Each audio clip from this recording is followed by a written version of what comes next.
tanpa kecuali siapapun dia. Sampai mengatakan kalau bukan MTA sesat, kalau sholat berjamaah dengan yang bukan MTA sholatnya tidak sah. Ingat, kalau perkataan kita seperti itu perkataan sesat dan menyesatkan. Kami keluarkan dari MTA. Kalau ada yang punya keyakinan seperti itu. Kenapa? Karena Allah, Nabi nggak kenal MTA. Yang diwariskan oleh Nabi bukan MTA. Nabi tidak ngendika taraktu fikum majlisa tafsiril Quran. Nabi nggak ngendika itu.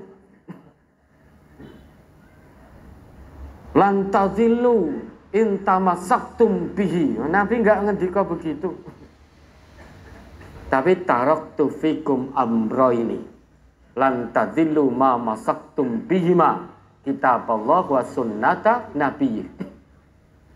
Komunitas ini kan hanya nama di Indonesia.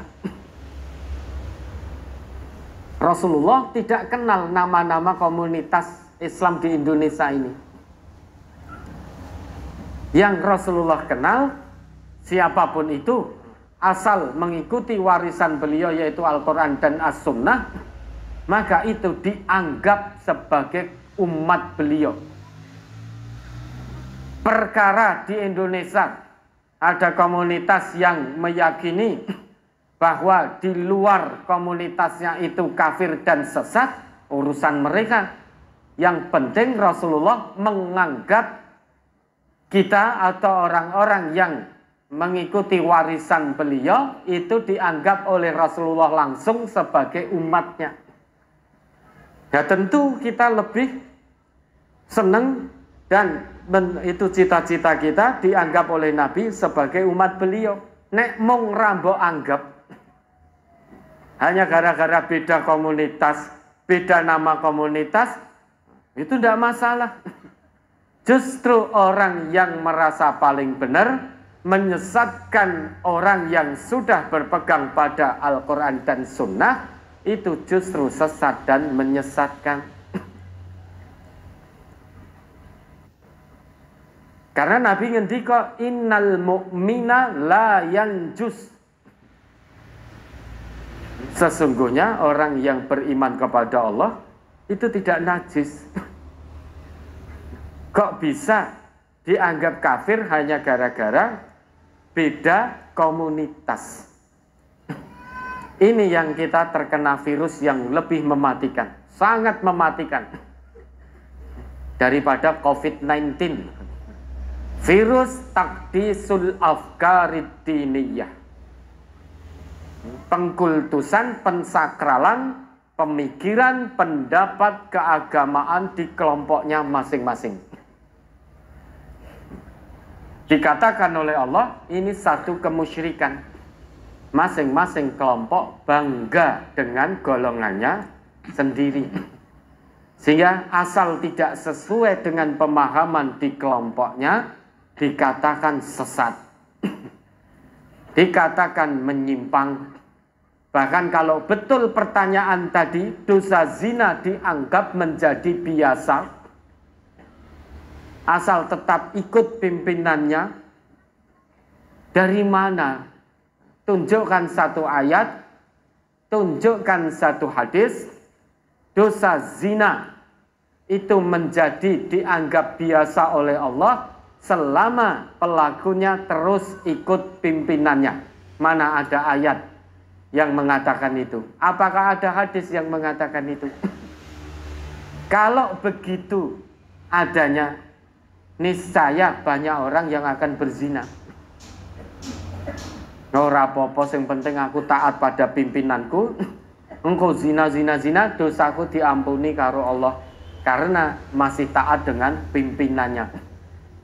Taat pimpinan tapi tidak taat Allah. Orang zina itu kan tidak taat Allah. Padahal Nabi kita ngendika la ta'ata li makhluqin fi ma'siyatillah.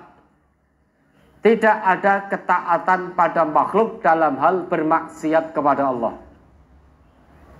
Kalau ada makhluk yang mengajak untuk bermaksiat kepada Allah, arahan yang sangat tegas dari Rasulullah, la sam'a wala ta'ah, jangan dengar, jangan taat.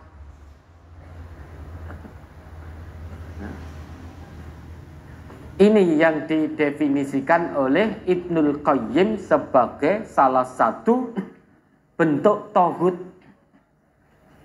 Karena Ibnul Qayyim mendefinisikan tauhid, kullu ma tajawaza bihil abdu haddahu min ma'budin au matbu'in au muta'in. Segala hal yang melampaui batas yang dilakukan oleh seorang hamba, baik dalam penyembahan, artinya penyembahan segala sesuatu yang dipertuhankan selain Allah, baik dalam mengikuti seseorang atau mentaati seseorang. Meski ajakannya, perintahnya menyimpang dari aturan Allah dan Rasulnya, dia tetap membabi buta mengikuti. Nah, itu namanya dia sedang mengikuti tauhid. Ini kata Ibnul Qayyim. Padahal Nabi ngendika kalau itu kemaksiatan, menyimpang dari Allah, dari Rasulnya, la sam'a wa la ta'ah, la ta'ata li makhlukin fi maksiatillah.